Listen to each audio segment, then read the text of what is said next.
Aristote, le traité de l'âme. La pensée, la perception, l'imagination. Alors que c'est par deux différences qu'on définit principalement l'âme, d'abord par le mouvement local et ensuite par la pensée, le jugement et la sensation, que d'autre part on regarde d'ordinaire la pensée et l'intelligence comme étant une sorte de sensation. Car dans un cas comme dans l'autre, l'âme discerne et connaît quelque chose qui est. Et que les anciens philosophes du moins identifient le jugement et la sensation, tel Empédocle disant « D'après ce qui se présente au sens, l'intelligence croît en effet chez les hommes », et dans un autre ouvrage « De là viennent qu'il leur arrive toujours d'avoir aussi des idées qui changent », et la parole d'Homère tente à signifier la même chose. Car telle est l'intelligence, dit-il. Tous ces auteurs croient en effet que la pensée est comme la sensation, quelque chose de corporel, et que le semblable perçoit et pense par le semblable, ainsi que nous l'avons expliqué au début de notre exposé. Pourtant, ils auraient dû en même temps donner une explication de l'erreur, qui est plus familière encore aux animaux, et où l'âme séjourne la plus grande partie de son temps. Aussi résulte-t-il nécessairement de leur doctrine, ou bien, comme certains philosophes l'admettent, que toutes les apparences sont vraies, ou bien que c'est le contact du dissemblable qui constitue l'erreur, car c'est là le contraire de la connaissance du semblable par le semblable. Mais on admet généralement que l'erreur sur les contraires, aussi bien que la science des contraires, est une et la même.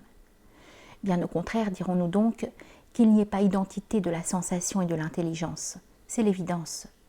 L'une en effet est le partage de tous les animaux, l'autre d'un petit nombre seulement.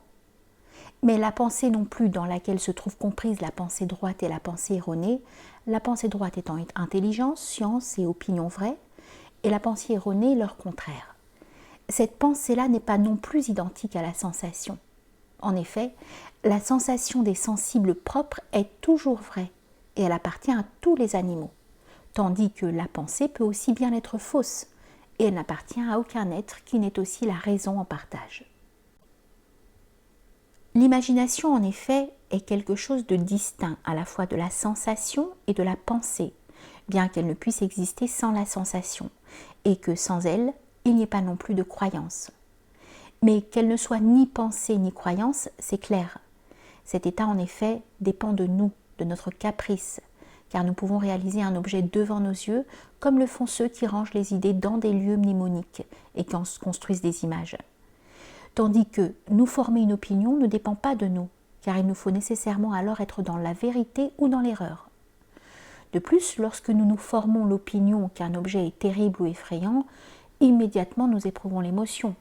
Et pareillement, quand c'est un objet rassurant, au contraire, si c'est par le jeu de l'imagination, nous nous comportons de la même façon que si nous contemplions en peinture les choses qui nous inspirent terreur ou confiance. Il y a aussi des variétés de la croyance elle-même, la science, l'opinion, l'intelligence et leurs contraires. Mais la différence entre ces espèces doit être traitée ailleurs. Pour en revenir à la pensée, puisqu'elle est autre chose que la sensation et qu'elle semble comprendre d'une part l'imagination et de l'autre la croyance, nous devrons, après avoir déterminé la nature de l'imagination, traiter de même de la croyance. Si donc l'imagination est la faculté en vertu de laquelle nous disons qu'une image se produit en nous, et si nous laissons de côté tout usage métaphorique du terme, nous dirons qu'elle est seulement une faculté ou un état par quoi nous jugeons et pouvons être dans la vérité ou dans l'erreur. Telles sont aussi la sensation, l'opinion, la science et l'intellection. Que l'imagination ne soit pas la sensation, cela est évident, et en voici les raisons. La sensation est en effet ou puissance ou acte, par exemple vue ou vision. Par contre, il peut y avoir image en l'absence de l'une et de l'autre. Telles sont les images qu'on aperçoit dans le sommeil. Ensuite, la sensation est toujours présente, tandis que l'imagination ne l'est pas. D'autre part, si l'imagination et la sensation étaient identiques en acte, toutes les bêtes devraient posséder l'imagination. Mais il semble bien n'en être pas ainsi, par l'exemple même de la fourmi, de l'abeille et du ver. Ensuite, les sensations sont toujours vraies, tandis que les images sont la plupart du temps fausses. De plus, ce n'est pas quand notre activité s'applique avec exactitude sur le sensible que nous disons que ce sensible nous apparaît comme l'image d'un homme, par exemple. C'est plutôt quand nous ne le percevons pas distinctement. Alors la sensation est vraie ou fausse. Enfin, ainsi que nous l'avons dit plus haut, des images visuelles apparaissent même quand on a les yeux fermés. Mais l'imagination ne peut être non plus aucune des opérations qui sont toujours vraies, comme la science ou l'intellection, car l'imagination peut aussi être fausse. Reste donc à voir si elle est l'opinion, puisque l'opinion peut être vraie ou fausse. Mais l'opinion est accompagnée de conviction. Il n'est pas possible en effet que l'opinion ne soit pas convaincu de ce qu'il opine. Or, aucune bête ne possède la conviction, tandis que l'imagination se rencontre chez un grand nombre. De plus, toute opinion est accompagnée de conviction, la conviction de persuasion et la persuasion de raison. Or, parmi les bêtes, certaines possèdent bien l'imagination, mais non la raison.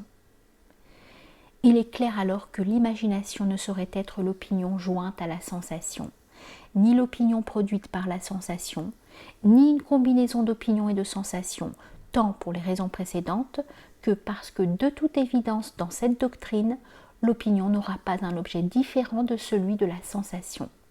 Mais cet objet même, je veux dire que l'imagination sera la combinaison par exemple de l'opinion du blanc et de la sensation du blanc, car elle ne pourra assurément résulter de l'opinion du bien et de la sensation du blanc.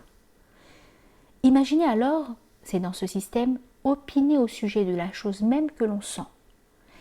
Et cela non pas par accident, mais en réalité, on aperçoit aussi par la sensation des choses fausses au sujet desquelles on possède en même temps une croyance vraie. Par exemple, le soleil apparaît de la dimension d'1 pied de diamètre, et pourtant, on est convaincu qu'il est plus grand que la terre habitée. La conséquence est alors la suivante. Ou bien nous avons abandonné l'opinion vraie que nous possédions, bien que l'objet n'ait subi aucun changement et que nous n'ayons nous-mêmes ni oublié ni changé dans notre conviction, ou bien nous gardons l'opinion vraie que nous avions, et alors la même opinion est nécessairement à la fois vraie et fausse. Pourtant, une opinion vraie ne peut devenir fausse que dans le cas où, à notre insu, l'objet serait modifié. Par conséquent, ce n'est ni l'une de ces opérations, ni leur combinaison qui constitue l'imagination. Mais puisqu'une chose mue peut en mouvoir une autre à son tour, que l'imagination est, semble-t-il, une sorte de mouvement et ne peut se produire sans la sensation, mais seulement dans les êtres sentants et pour des choses qui sont objets de sensation. Qu'en outre, un mouvement peut être produit par la sensation en acte, et que ce mouvement est nécessairement semblable à la sensation. Si ces prémices sont accordées, un mouvement de cette nature doit nécessairement d'abord être incapable d'exister sans une sensation et d'appartenir à des êtres non sentants. Ensuite, rendre son possesseur capable d'exercer et de subir un grand nombre d'actions. Enfin, être lui-même vrai ou faux. Quant à cette dernière conséquence, en voici les raisons. La sensation des sensibles propres est toujours vraie, ou du moins sujette le moins possible à l'erreur. La perception que ces sensibles propres sont des accidents vient en second lieu, et à cet endroit, déjà l'erreur peut se glisser. Car que le sensible soit blanc, c'est là un point où on ne peut pas se tromper. Mais que le blanc soit telle chose déterminée ou telle autre, sur ce point l'erreur est possible. En troisième lieu vient la perception des sensibles communs, c'est-à-dire des sensibles dérivés des sensibles par accident auxquels appartiennent les sensibles propres. Je veux dire par exemple le mouvement et la grandeur, qui sont accidents des sensibles propres, et au sujet desquels les plus grandes chances d'erreur sont dès lors possibles pour la sensation. Or, le mouvement qui est produit sous l'action de la sensation en acte variera suivant qu'il provient de l'une ou de l'autre de ces trois espèces de sensations.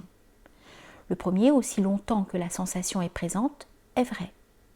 Les autres pourront être faux, que la sensation soit présente ou absente, et surtout quand le sensible se trouvera éloigné.